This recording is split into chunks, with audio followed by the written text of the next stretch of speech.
नमो अरिहन्ताणं नमो सिद्धाणं नमो आयर्याणं नमो उवच्छाया योई सव्वसा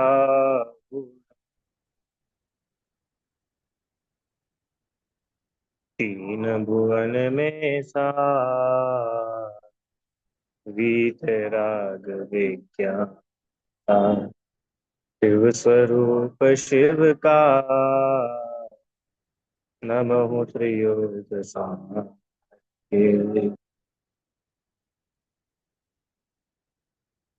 पंडित दौलत राम जी द्वारा रचित ये छह ढाला ग्रंथ है। और इसकी दूसरी ढाल में चारों गतियों के दुख का जो मूल कारण है मिथ्यात्व, उसका स्वरूप बताया है। क्यों बताया? कि जगत का प्रत्येक जीव सुखी होना चाहता है और दुखों से घबराया हुआ है। दुख क्या है ये तो बता दिया, पर वो दुख का जब तक कारण पता नहीं चलेगा तो वो दुख से छूटेगा कैसे और सुखी होने के रास्ते आगे कैसे बढ़ेगा। इसके लिए दूसरी ढाल में दुख के कारणों की चर्चा करी। ग्रहित मिथ्या दर्शन, ग्रहित मिथ्या ज्ञान, ग्रहित मिथ्या चारित्र, अग्रहित मिथ्या दर्शन, अग्रहित मिथ्या ज्ञान, अग्रहित मिथ्या चारित्र। इस प्रकार से मिथ्यात्व का विस्तृत रूप से यहाँ पर वर्णन किया। अग्रहित माने जो पूर्व से मिथ्या बुद्धि चली आ रही है, और ग्रहित माने जो नवीन ग्रहण करी है। ग्रहित मिथ्या चारित्र की अपनी चर्चा चल रही थी। क्या बात चल रही थी? छंद क्या था? जो ख्याति लाभ पूजादि चाह धरि करण विविध विद देहदा, आत्म अनात्म के ज्ञानहीन जे जे करनी तन करण छे। स्व और पर के भेद विज्ञान के बिना ख्याति लाभ पूजा की इच्छा से जो कुछ भी शरीर को क्षीण करने का कार्य हो रहा है, अनेक अनेक प्रकार से शरीर में कष्ट पैदा करने का काम है तपस्या के नाम पर, वो सब मिथ्या चारित्र है। उसका फल लंबा संसार है। संसार का अभाव नहीं है, उल्टा और तीव्र मिथ्यात्व बंधने से वह मिथ्या चारित्र लंबे संसार के रूप में फल देता है। ये बात हुई थी। कल क्लास बीच में ही बंद हो गई थी। विषय अपना चल रहा था, उस विषय को थोड़ा सा लेकर के बात को आगे बढ़ाते हैं। इसको हटा देते हैं, इसका काम नहीं है। विषय ये चल रहा था कि गलती हमारा तो प्रतिज्ञा के बारे में बात चल रही थी ना, प्रतिज्ञा कैसे ले। तो किसी का प्रश्न था कि भैया हमारी तो किसी चीज का त्याग है, किसी चीज का नियम है, पर बाय मिस्टेक अगर हम वो चीज खा ले। आलू का हमारा त्याग था और हम कहीं गए और हमने कुछ खा लिया, और बाद में पता चला कि वो उसमें तो आलू मिला हुआ था। अब इस ऐसे केस में क्या करना? क्या हमारा नियम टूट गया? क्या हमारी प्रतिज्ञा टूट गई? सुनो, प्रतिज्ञा नहीं टूटी, प्रतिज्ञा में दोष लगा। हाँ, क्या होता है देखिए, समझिएगा सब लोग। चार बातें होती है: अतिक्रम, व्यतिक्रम, अतिचार, अनाचार। क्या बातें बताई? अतिक्रम, व्यतिक्रम, अतिचार, अनाचार। ये चार स्टेप्स है। अतिक्रम मतलब सबसे छोटी स्टेप, सबसे पहली स्टेप। इसका अर्थ क्या होता है? नियम तोड़ने का भाव मन में आ जाना। क्या बोला? उदाहरण लेके समझेंगे अपन। जैसे मान के चलो, अपना मेरा त्याग है, काय का त्याग है कि भैया रात्रि भोजन नहीं करेंगे, ऐसा हमने नियम लिया है। ठीक है। तब क्या हुआ कि जैसे अपन कहीं पर गए या घर में कोई आए और रात का टाइम है और भोजन की बात चल रही है। ऐसे ही चल रहा है कि भाई हम यहाँ पे आए थे और वहां पे इतनी टेस्टी कचौरी मिलती है। कुछ भी बात चल रही भोजन की, तो वो बातें सुन करके अथवा कोई भोजन कर रहा है उसको देख करके मन में भाव आ जाए। क्या भाव आ जाए? कि यार काश अपन भी खा लेते, चलो अपन भी खा लेते हैं। अब ये भाव आया, अभी खा नहीं लिया है, अभी तो सिर्फ एक सिंगल थॉट हमारे मन में आया है कि चलो अपन भी खा लेते हैं। तो क्या ये थॉट आते से ही अब नियम टूट गया? कल बाद में एक बच्चे ने प्रश्न पूछा कि भैया हमारे मन में भाव आ जाते हैं, जैसे हमने कोई चीज का नियम लिया, प्रतिज्ञा ली, और फिर अगर उसका विकल्प भी मन में आ जाए, उसके बारे में एक थॉट भी हमारे मन में आ जाए, तो क्या हमारा नियम टूट जाता है क्या? सुनिए, बिल्कुल भी नहीं टूटता है। वो नियम टूटता नहीं है, उसको बोलते हैं अतिक्रम। अतिक्रम मतलब पहला स्टेज, माने नियम तोड़ने का अभी सिर्फ भाव आया है। अरे अभी तो बस मन में भाव आया है कि चलो अपन भी खा लेते हैं। ना अपन ने किसी को बोला, ना अपन ने कोई प्लेट उठाई, ना अपन ने हाथ से कुछ ग्रास लिया, ना लिया, ना चबाया, ये कुछ भी नहीं किया। अभी तो सिर्फ मन में एक ख्याल आया। क्या ख्याल आया? चलो खा लेते हैं। इसको बोलते हैं अतिक्रम। ठीक है। अगला स्टेप, व्यतिक्रम। व्य व्य व्यतिक्रम। व्यतिक्रम मतलब कि जो अब मेरे मन में थॉट आया था उस नियम को तोड़ने का, अब मैं एक कदम और आगे बढ़ रहा हूँ। क्या कर रहा हूं अब मैं?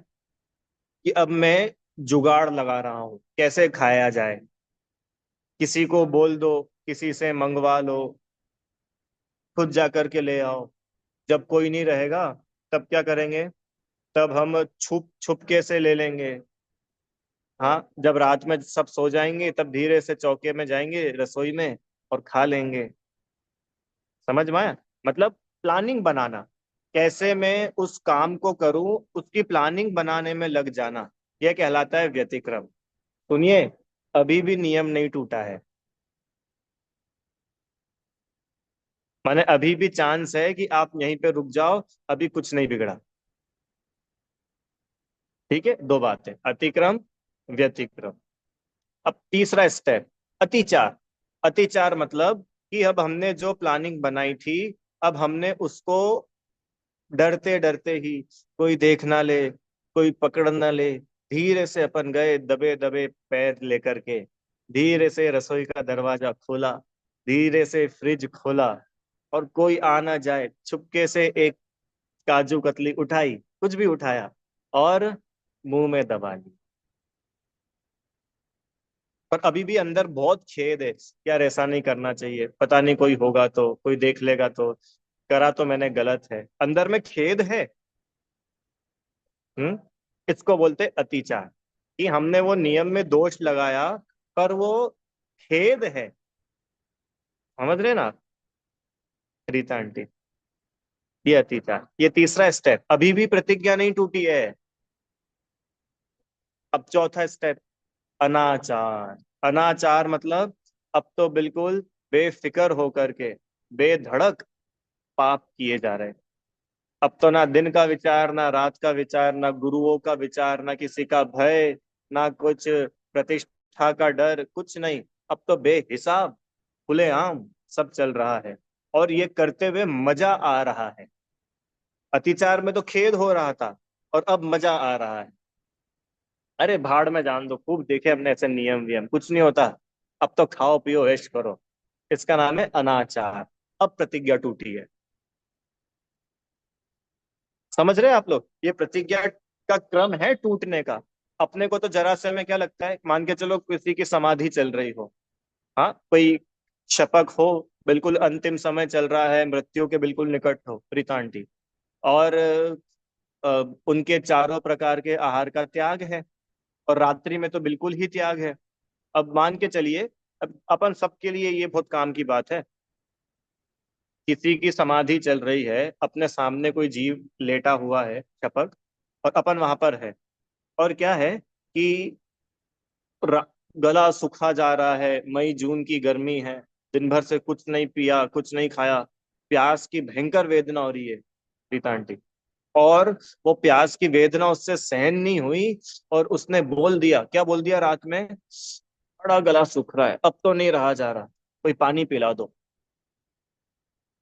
इतने में ही घर वालों ने क्या करा, ओ भैया इनको पानी पिलाओ, पानी पिलाओ, क्यों? क्योंकि अब दिन ने पानी पिलाने का तो खुद से ही बोल दिया। अब बोल दिया मतलब अब प्रतिज्ञा तो इनकी टूट ही गई है। अब प्रतिज्ञा टूट ही गई है तो क्या करो, अब पिलाई दो इनको पानी। अरे भूल करके भी ऐसा कभी नहीं करना। प्रतिज्ञा नहीं टूटी है, वो प्रतिज्ञा में अतिचार लगा है, अतिक्रम है, व्यतिक्रम है। ये लेवल समझना बहुत जरूरी है। नहीं तो हम ये लेवल नहीं समझेंगे ना, तो पल पल में दुखी होंगे, पल पल में दुखी होंगे। समझ में आ रहा है कि नहीं आ रहा है? क्योंकि देखो ये जो भाव आते हैं ना, ये भावों को अपन कंट्रोल नहीं कर सकते। कल किसी ने बोला था कि भैया, कल अपन लोगों की भी बात चली थी उपवास के रिलेशन में, कि भोजन का विकल्प ही नहीं आना वो उपवास है। ऐसी बात चली थी, याद है आप लोग को? तो देखो, भोजन का विकल्प ही नहीं आना ये उपवास है। ये बिल्कुल 100% सत्य बात है। पर ऐसा प्रैक्टिकली पॉसिबल नहीं है हमारी और आपकी कंडीशन में। मुनिराज के लिए है, क्योंकि उनको आत्मलीनता इतनी विशेष है, आत्मा में इतना आनंद है, कि सत्य में उनको तो कोई विकल्प आता ही नहीं। और कदाचित उनको भी आ जाए, कोई बात नहीं। वे बोल रहे हैं जिस दिन हमारा भी उपवास हो, और उस दिन आपके घर में लड्डू कचौरी इमरती बनी हो, और आपकी खुशबू आए, और आपको भी इच्छा हो जाए खाने की, तो वो इच्छा हो भी गई तो भी आपका उपवास नहीं टूटा। समझ रहे कि नहीं समझ रहे अपन? माने सिर्फ भाव, क्योंकि देखो भावों को कंट्रोल नहीं किया जा सकता। भाव तो हम जिस भूमिका में हैं वैसे आते ही आते हैं। देखो एक और आपको बताऊं बात, करणान योग की बात बता रहा हूँ। वेद होता है ना, वेद, वेद मतलब ऑपोजिट जेंडर के प्रति अट्रैक्शन का भाव। पुरुष को स्त्री के प्रति, स्त्री को पुरुष के प्रति, ये छठे गुण स्थान तक रहता है। मुनिराज तक को भी होता है, क्योंकि ये जो वेद कषाय है ये छठे गुण स्थान तक रहती है। तो भैया अब फिर मुनिराज तो ब्रह्मचर्य महाव्रती है, तो फिर उनका ब्रह्मचर्य महाव्रत तो टूट जाएगा जब उस वेद कषाय का उदय आएगा तो। कि नहीं, नहीं टूटेगा, वो अतिक्रम है। समझ में आया?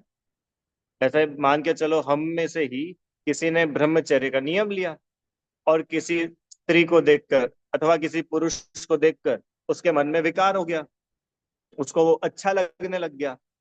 तो अच्छा लगने लग गया, इसका मतलब ये नहीं कि अब उसका नियम ही टूट गया, अब वो जो चाहे सो कर ले क्योंकि नियम तो टूट ही गया है।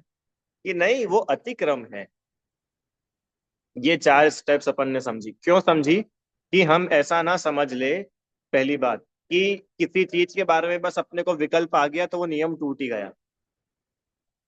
विकल्प आ जाना वो तो एक पहला स्टेप है, वो विकल्प के डायरेक्शन में आगे बढ़ना वो दूसरा स्टेप है, वो चीज कर लेना वो तीसरा स्टेप है, और अब बिल्कुल करते ही जाना वो चौथा स्टेप है, और यहां जाकर के वो नियम टूटता है। एक बात। दूसरी बात, कि भैया फिर वो विचार भी नहीं आना चाहिए क्या?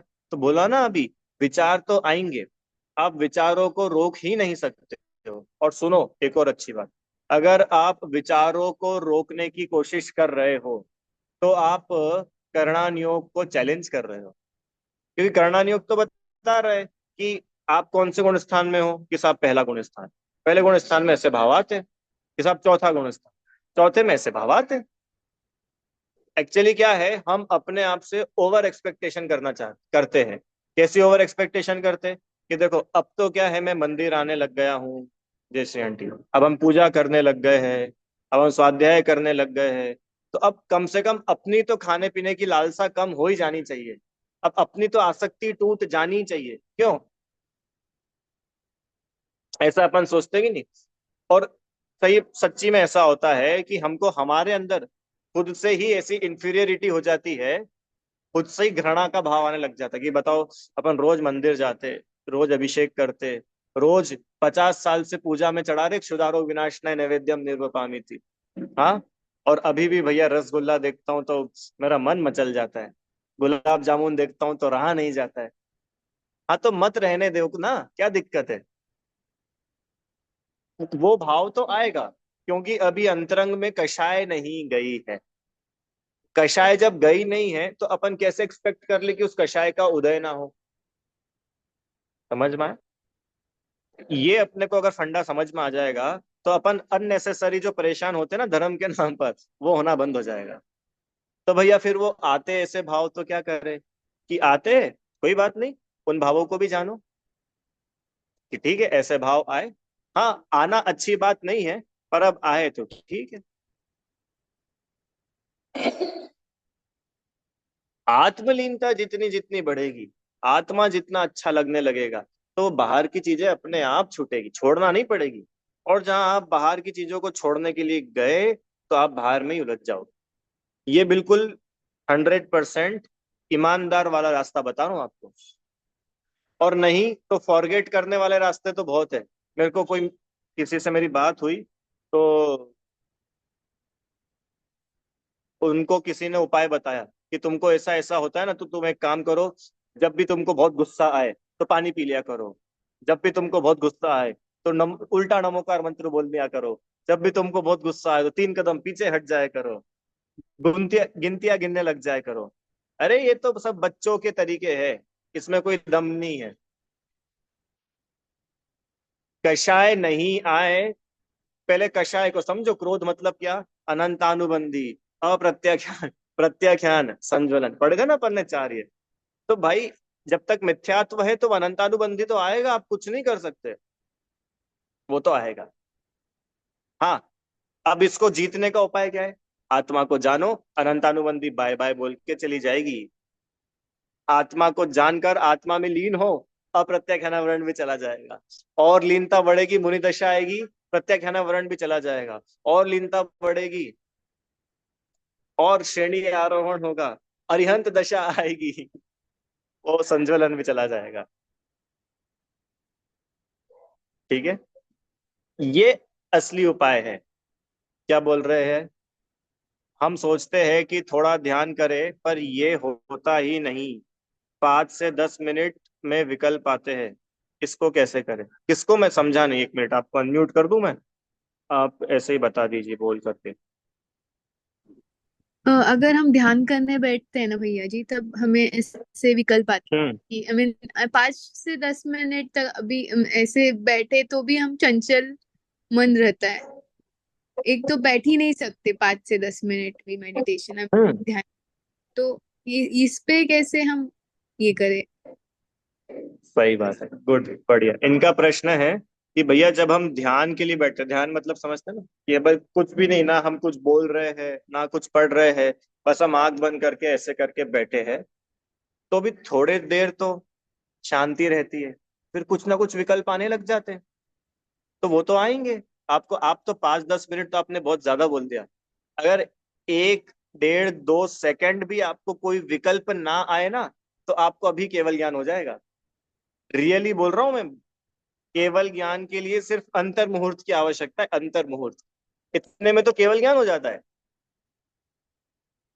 अरे आदिनाथ मुनिराज को कितने वर्ष लग गए थे? 1000 वर्ष। 1000 वर्ष लग गए थे उनको। वो भरत जी को अंतर मुहूर्त लगा था।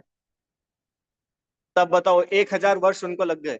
तो आप बताइए, आदिनाथ भगवान जो उस समय मुनिराज थे, वो 1000 वर्ष उनको लग रहे थे ना। एक दीक्षा ले ली, और आफ्टर 1000 ईयर्स उनको केवल ज्ञान हुआ।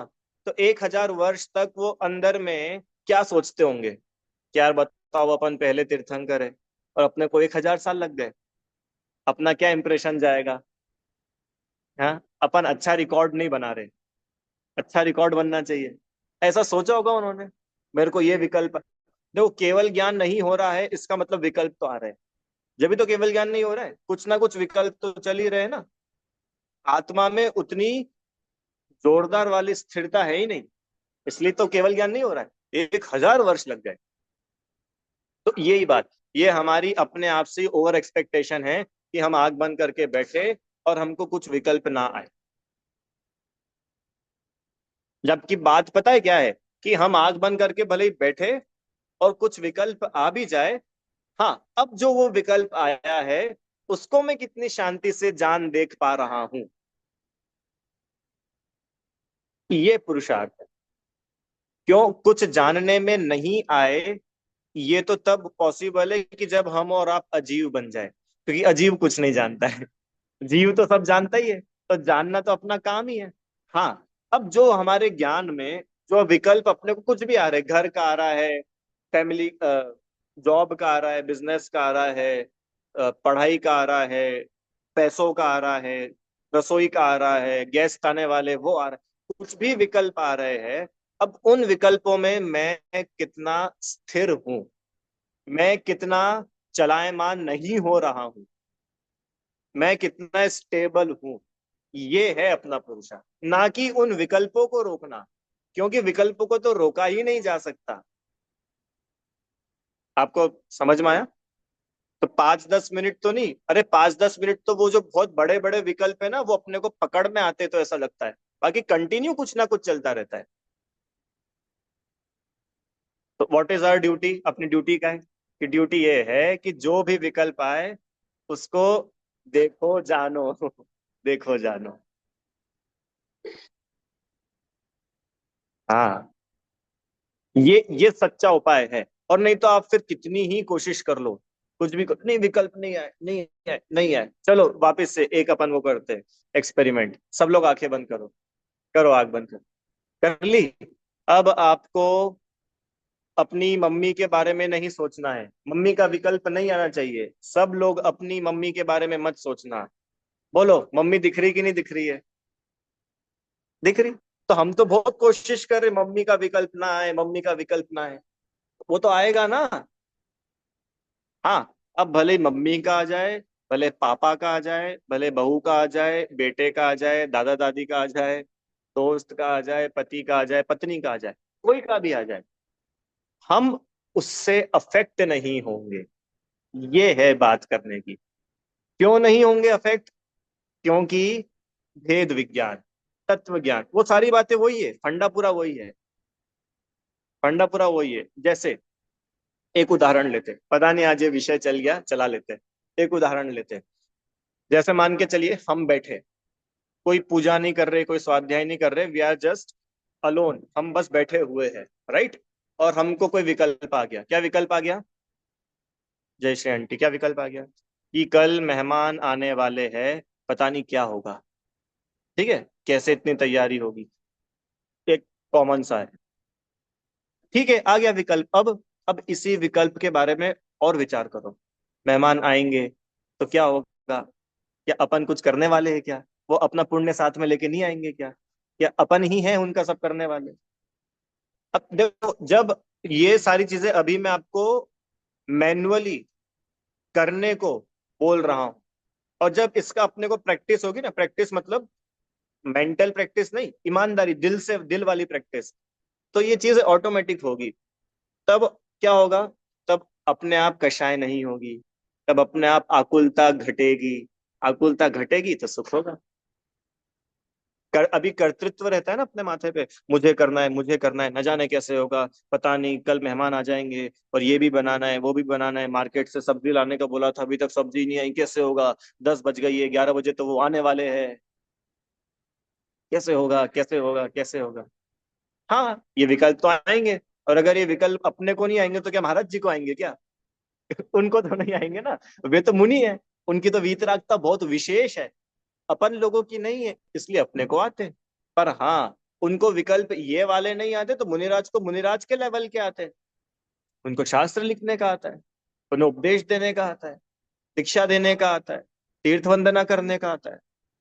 मुनिराज को मुनिराज के लेवल का आता है, स्वाध्याय करने का आता है। तब वो ऐसा सोचे, बताओ स्वाध्याय का विकल्प आ गया, बताओ तीर्थ वंदना का विकल्प आ गया, बताओ दीक्षा देने का विकल्प आ गया, बताओ विहार करने का विकल्प आ गया, तो बताओ वे मुनि सुखी रह पाएंगे क्या? कि नहीं? अरे जो विकल्प आ रहे हैं उसको सहज, नेचुरल जान रहे हैं। बड़ा गजब है। मजा आ जाए इसको समझो तो। आप तो आदिनाथ भगवान को रखो सामने। रीता आंटी, आदिनाथ भगवान की कहानी पता है? राजा ऋषभ देव ने दीक्षा ली, और उन्हें देखते देखते 4,000 राजाओं ने उनके साथ दीक्षा ले ली, 4,000। अब सोचो आदिनाथ मुनिराज का अंदर का धैर्य, एक बार भी उनको ये नहीं लगा कि यार एक बार इनको अपन बोल तो दे कि तुम गलत कर रहे हो। क्यों? आ रहा है विकल्प, कोई बात नहीं, होगा उनका उनके हिसाब से। ये है धैर्य। ठीक है, चलो। अब आपको कुछ पूछना था क्या, वंदना आंटी जी? हाँ, हो गया। चलो, अब विषय आगे चला है। एक बात तो कल ये रह गई थी। अच्छा, आपको पूछना है, बोलिए।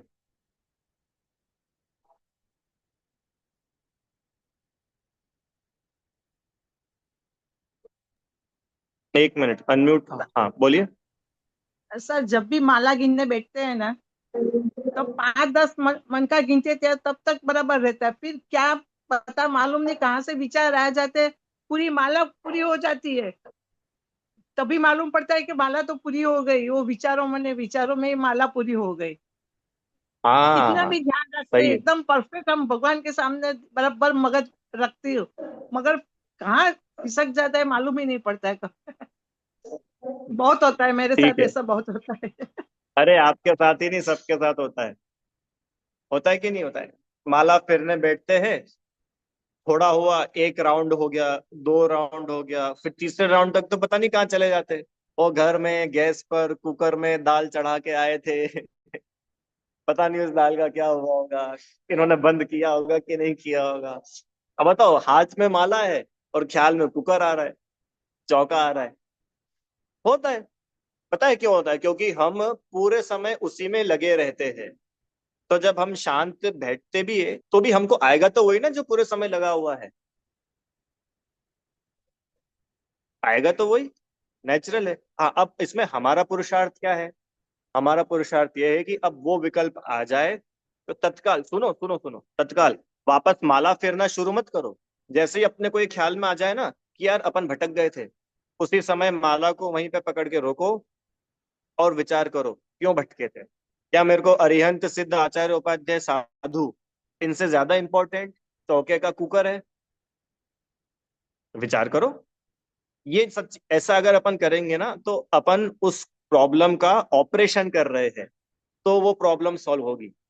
और अगर ये ऑपरेशन नहीं होगा और अपन बोलोगे नहीं नहीं नहीं, चलो वापस से फिर शुरू करो, नहीं नहीं नहीं फिर शुरू करो, तो ऐसे तो अपन उसको फॉरगेट कर रहे हैं, भुला रहे हैं।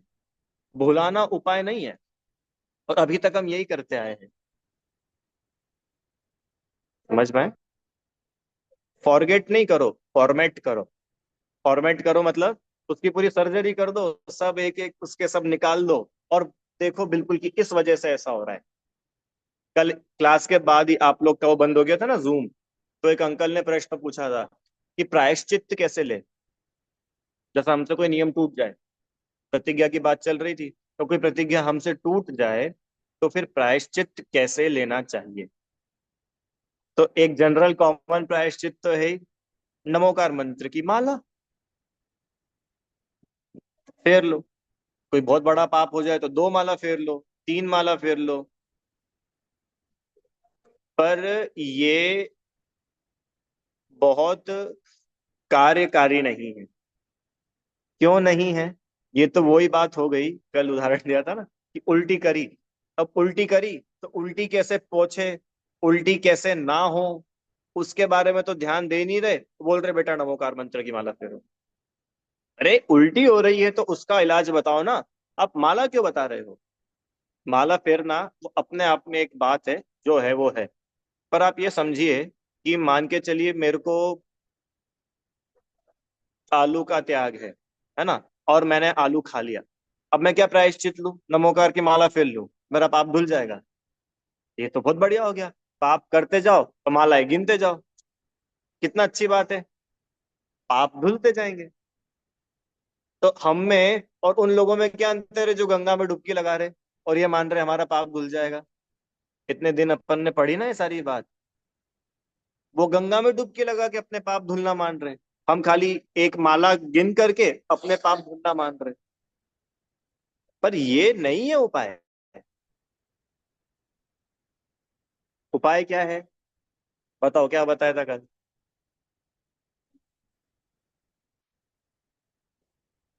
हाँ, उसको क्यों खाया?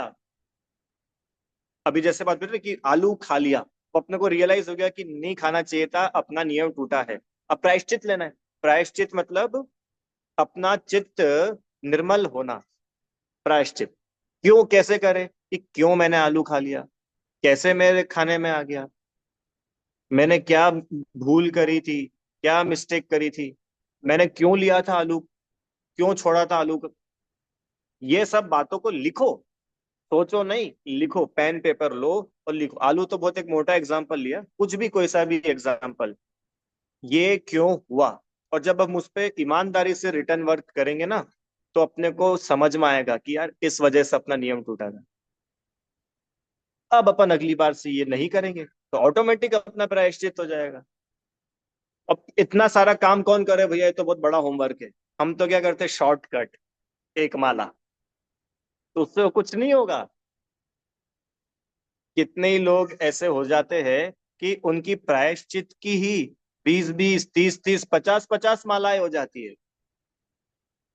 और फिर मालूम क्या करते हैं, एक वो मशीन ले लेंगे, मशीन, उसको उंगली में पहनी और कट, टक टक टक टक टक चलती रहती है। ट्रेन में ट्रेवल कर रहे, एक माला, दो माला, कि भैया क्या कर रहे हो, वो हमारे प्रायश्चित की काउंटिंग पूरी कर रहे हैं। हो जाएगा प्रायश्चित ऐसे, दोषों की शुद्धि हो जाएगी, आत्मा निर्मल हो जाएगा। हो जाएगा तो आप लोग कर लो, हो जाए तो बता देना मेरे को। ऐसे नहीं होता है। तो भैया फिर वो बोलते तो है कि नमोकार मंत्र की माला फेर लो, उपवास कर लो, एक रस का त्याग कर लो। अरे वो तो बहुत मोटा मोटा बोलते हैं, पर अपना होमवर्क तो अपने को ही करना पड़ेगा ना। क्या है अपना होमवर्क? अपन खुद विचार करें शांति से कि क्या गलती हुई थी, क्यों ये गलती हुई थी, मैंने कहाँ पे असावधानी रखी। ये अपन खुद विचार करो, उसको लिखो, देखो होगा, सॉल्यूशन मिलेगा।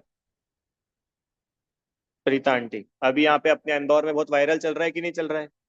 हर किसी को, हर घर में कोई को वायरल, कोई को टाइफाइड, कोई को क्या, कोई को क्या। डॉक्टर के पास जाएंगे और डॉक्टर साहब से बोलेंगे डॉक्टर साहब वायरल हो गया, क्या करे, तो डॉक्टर बोलेंगे बस एक माला फेर लो, जाओ, प्रायश्चित हो गया तुम्हारा। ऐसे कि नहीं, उसका पूरा वो होगा ना, क्यों हुआ, कहाँ सावधानी रखी थी, क्या कर लिया था।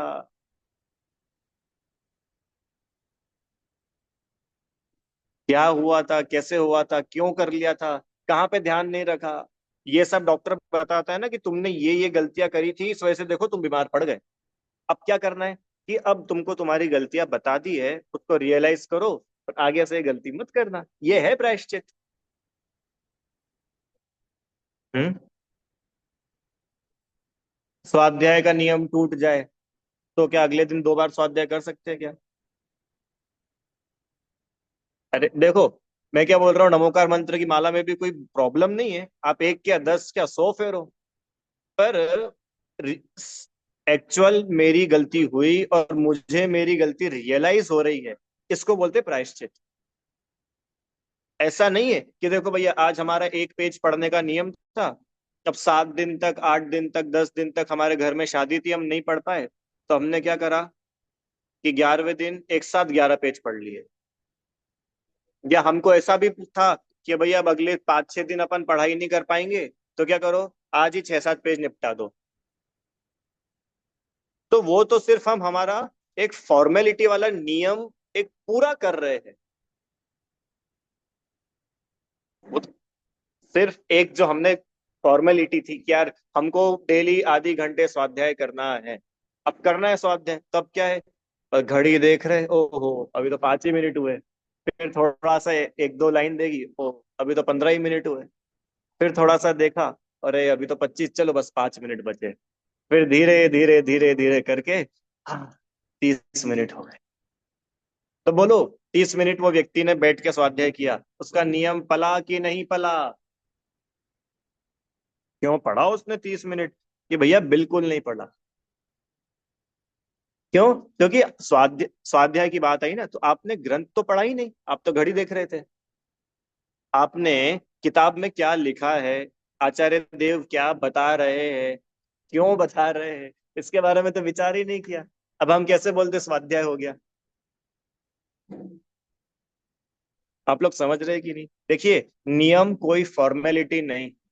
आचार्य इसमें ही मोक्ष मार्ग प्रकाशक जी में कल पढ़ा था, प्रतिज्ञा नहीं लेने का तो कोई दंड नहीं है, प्रतिज्ञा लेकर के तोड़ना वो महाअपराध है। तो हम आपको नहीं बोल रहे ना कि आप नियम मत लो ना, हम प्रैक्टिस कर रहे हैं। उसको नियम नाम मत दो, उसको प्रतिज्ञा नाम मत दो। क्या है वो? प्रैक्टिस। हम अभी प्रैक्टिस कर, आपके आलू का त्याग है कि नहीं? त्याग नहीं है, अभी हम प्रैक्टिस कर रहे हैं, कोई बात नहीं, क्या दिक्कत है? जरूरी थोड़ी हम त्याग ही बनेंगे तभी हम बहुत महान हो जाएंगे, प्रैक्टिस कर रहे हैं। स्वाध्याय का नियम है कि नहीं भैया? नियम तो नहीं है, पर अभी हम प्रैक्टिस करते हैं। बहुत अच्छी बात है, वेरी गुड। प्रैक्टिस करते हैं, आधी घंटा रोज पढ़ते हैं, 1 घंटा रोज पढ़ते हैं, अरे 1 पन्ना रोज पढ़ते हैं। पर वो 1 पन्ना भी अगर पढ़ते तो बहुत ईमानदारी से पढ़ते, आधा पेज भी अगर पढ़ते तो फिर बहुत ईमानदारी से पढ़ते। और कई बार तो हम इतने मस्त हो जाते पढ़ने में कि नियम तो 1 पेज का ही था और 20-20 पेज पढ़ जाते। हमारे एक रिलेटिव है, उन्होंने नियम लिया था, शुरू में तो नियम ऐसा ही लिया था कि भैया रोज 1 पेज स्वाध्याय करेंगे। तो उन्होंने रत्नाकरण श्रावकाचार्य जी ग्रंथ का स्वाध्याय शुरू किया। शुरू शुरू में तो लिटरली वो सिर्फ 1 पेज का नियम है, तो ग्रंथ खोलते थे, 1 पन्ना पढ़ा, बंद। फिर ग्रंथ खोला अगले दिन, 1 पन्ना पढ़ा, बंद। अब उनका वो ग्रंथ में इतना रस आ रहा है, बता रहे कि कहाँ 10 पेज, 15 पेज, 20 पेज, पता ही नहीं चलता। ये है असली स्वाध्याय, ना कि सिर्फ नंबर ऑफ पेजेस पूरे करना। समझ में आया क्या?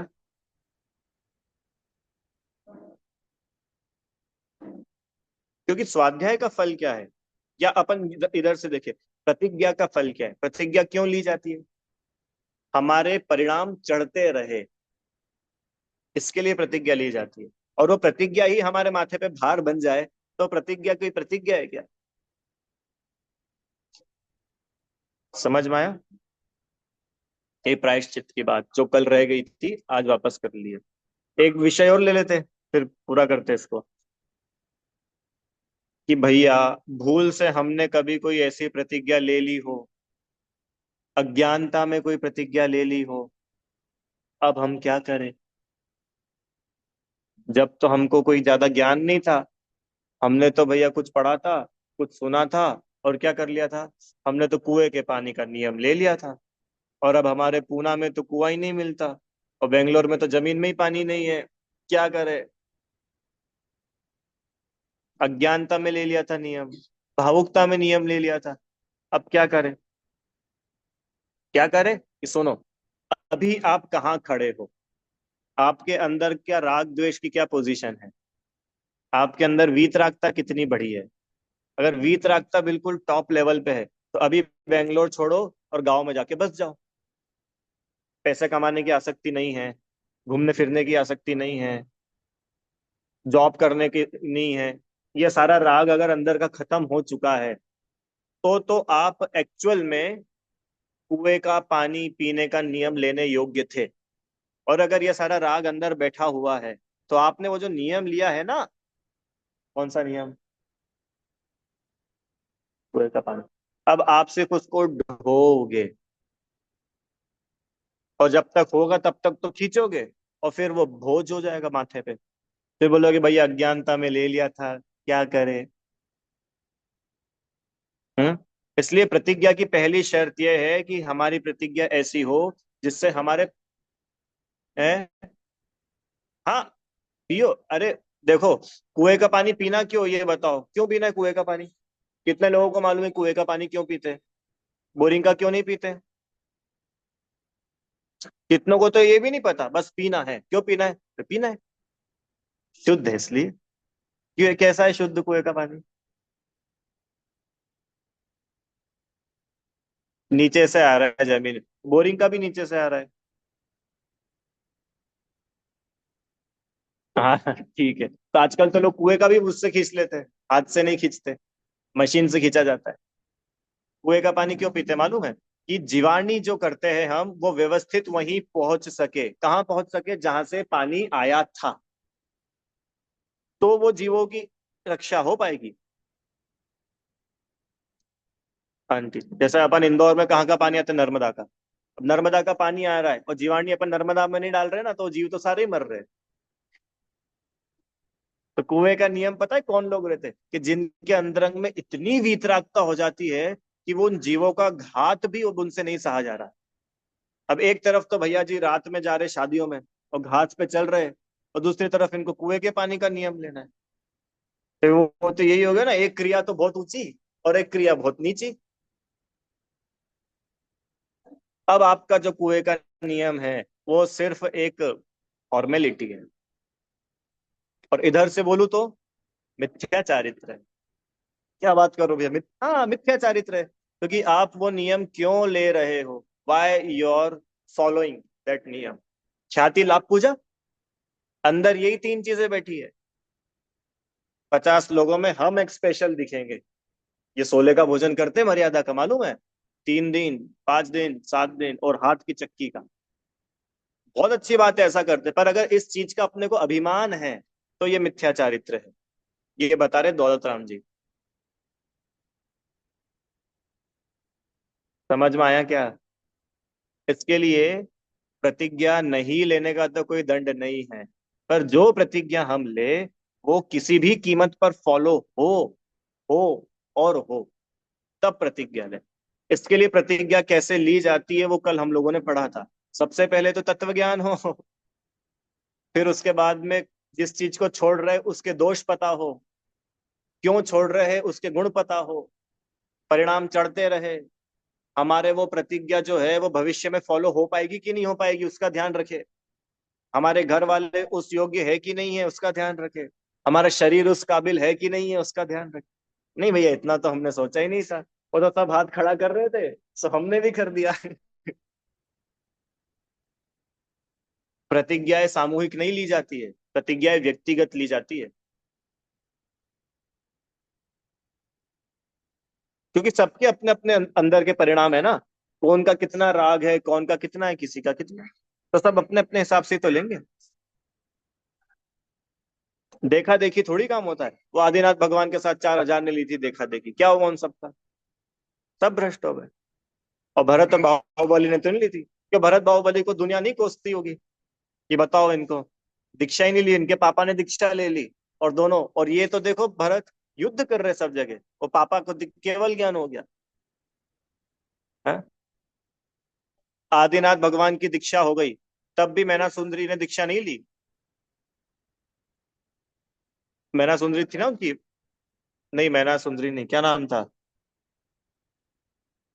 नंद, नंदा सुनंदा। आदिनाथ भगवान की दीक्षा हो गई, तब भी वो जो उनकी पत्नियां थी ना दोनों, नंदा सुनंदा, दोनों ने दीक्षा नहीं ली। आगे भी दीक्षा नहीं ली। भरत जी ने दीक्षा ली, तब भी दीक्षा नहीं ली। फिर बाद में केवल ज्ञान हुआ, आदिनाथ भगवान को केवल ज्ञान हो गया, जब भी दीक्षा नहीं ली। अब बताओ उनको नहीं बोलते होंगे कि भाई देखो, आपके पति ने तो दीक्षा भी ले ली, उनको केवल ज्ञान भी हो गया, और तुम यहाँ घर में ही हो। क्यों? कि हाँ है हम, क्योंकि हमारा राग है। हम किसी को दिखाने के लिए थोड़ी दीक्षा लेंगे, किसी को दिखाने के लिए थोड़ी प्रतिज्ञा लेंगे। और अगर किसी को दिखाने के लिए प्रतिज्ञा ली जा रही है तो वो मिथ्या चारित्र है। समझ में आया क्या? एक भी प्रतिज्ञा, एक भी नियम, एक भी आचरण, चाहे वो छना पानी का हो, चाहे देव दर्शन का हो, चाहे रात्रि भोजन त्याग हो, चाहे सेंधा नमक का हो, चाहे कोई भी हो, अगर हम वो किसी को दिखाने के लिए कर रहे हैं तो वो सब मिथ्या चारित्र है। सब मिथ्या चारित्र।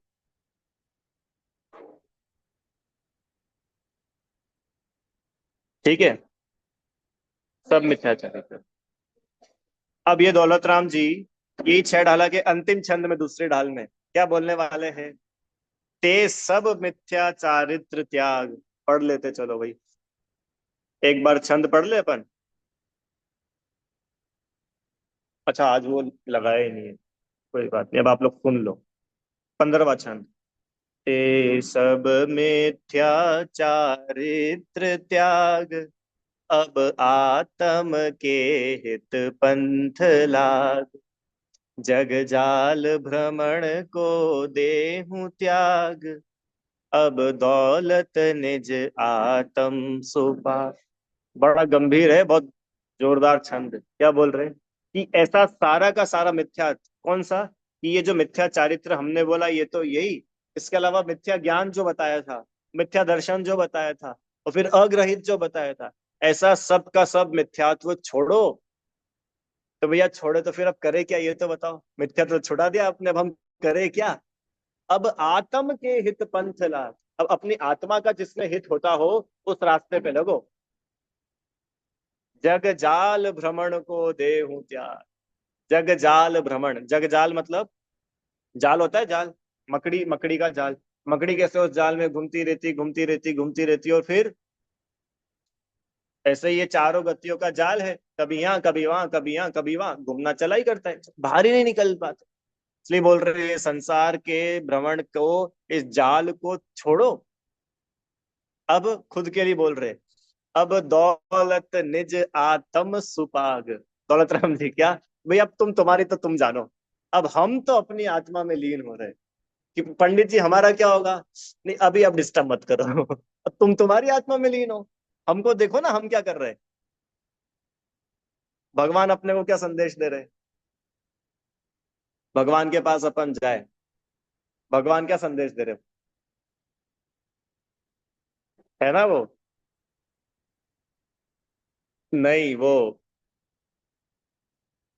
भगवान की आंखें देखा सब संसार क्या है, लोचन द्वय जिनवर कहे, देखा सब संसार, पर दुखमय गति चार में, निज आत्म तत्व ही सार, याते नासा दृष्टि विराजे, जिनवर झलके शांति अपार। क्या बता रही, भगवान कुछ संदेश दे रहे कि नहीं, कि भगवान की आंखें संदेश दे रही है ना, कि जगत में कुछ देखने लायक नहीं है, देखने लायक आज। भगवान के पैर ये संदेश दे रहे, सारा संसार घूम लिया, कहीं शांति नहीं है, पद्मासन में विराज है। भगवान के हाथ ये संदेश दे रहे, कोई किसी का कुछ नहीं कर सकता, इसलिए हाथ पे हाथ धरे ऐसे, करना कुछ ना रहा जैसे।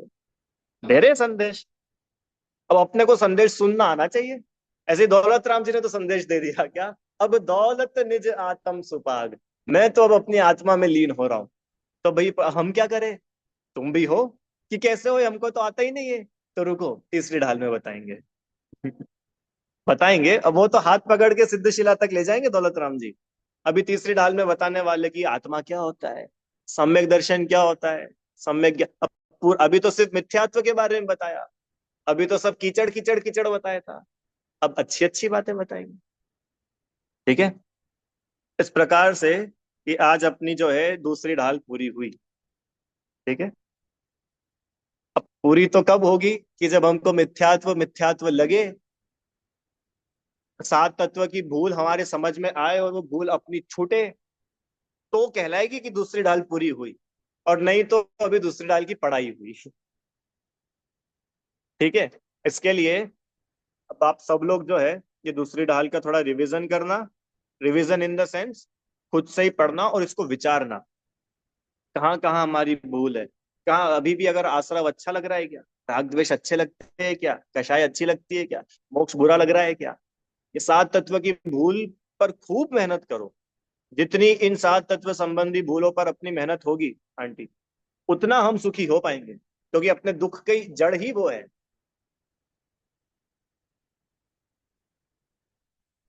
इस प्रकार ये दूसरी ढाल अपनी आज पूरी हुई है। विषय तो बहुत है, पर इसको अब संक्षेप में ही रखते हैं। अब भैया एग्जाम भी होगी इसकी, पढ़ाई है तो एग्जाम भी तो होनी चाहिए ना। तो अब इसकी एग्जाम है, कब है इसकी एग्जाम, दिवाली के बाद कि पहले, बोलो आप लोग कब दोगे, दिवाली के बाद दोगे, ठीक है, दिवाली के बाद जचे ना। मैं तो देखो पेपर डाल दूंगा ग्रुप पे कल ही, अब आपको जब जचे जब दे देना, पर दिवाली के एक दो दिन के अंदर अंदर तो दे ही देना। ठीक है, तो अपने को अंदाजा लगेगा कि अपनी कितनी पढ़ाई हुई, कहाँ अपने को पढ़ना और जरूरी है, कितना विषय समझ में आया।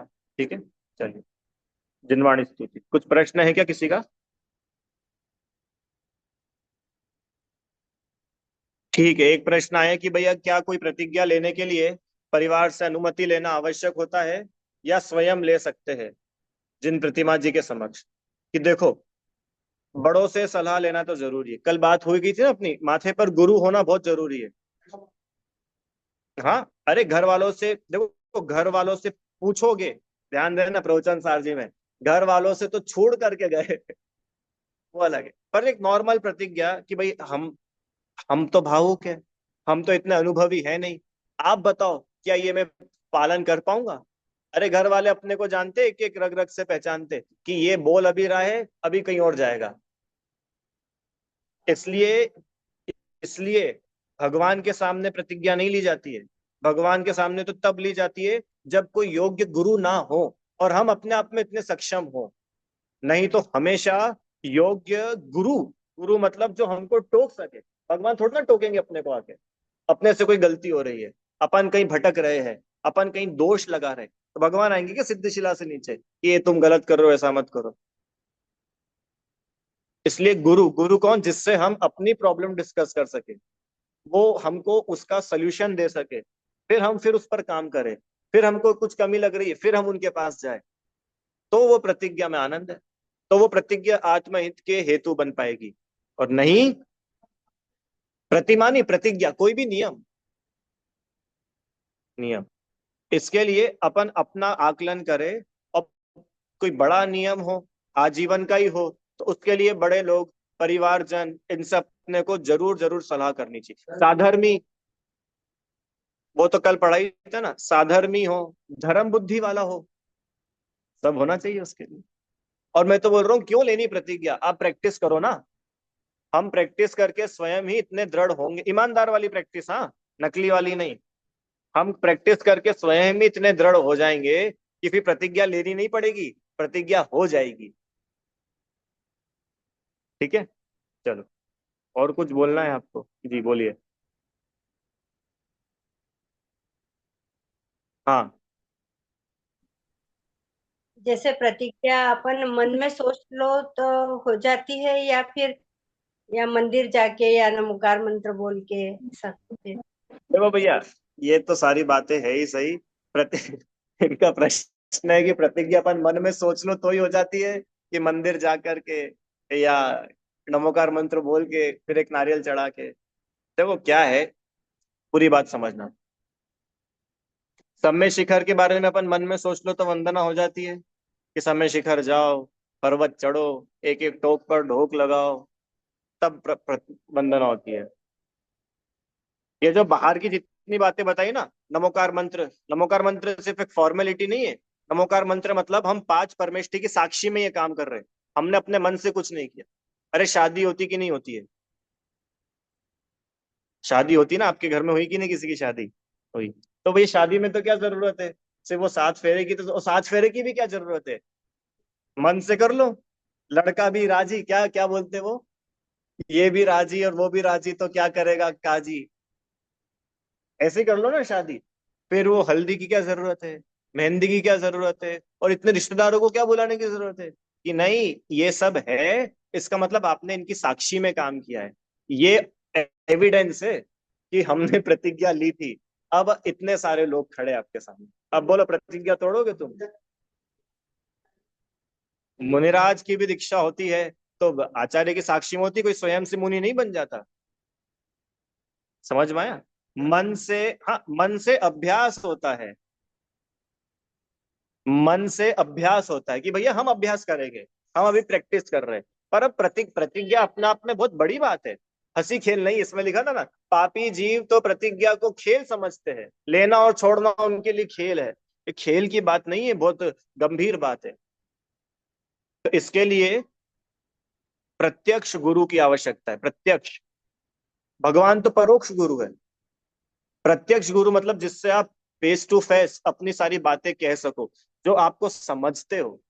उनसे प्रतिज्ञा नहीं कि भैया नहीं मिल रही गुरु तो क्या करे, गुरु की खोज करो, अथवा स्वयं इतने योग्य बनो। और चाहे किसी को गुरु मान करके उनके पास नहीं चले जाओ, वो कुगुरु में अपन बहुत विस्तार से पढ़ चुके हैं। ठीक है, जिनवाणी स्तुति। हे जिनवाणी भारती, तो ही जपू दिन रैन, जो तेरी शरणा गए, सो पावे सुख चैन। जा वाणी के ज्ञान से सूझे लो कालो, सो वाणी मस्तक नमो सदा देत हूँ तो।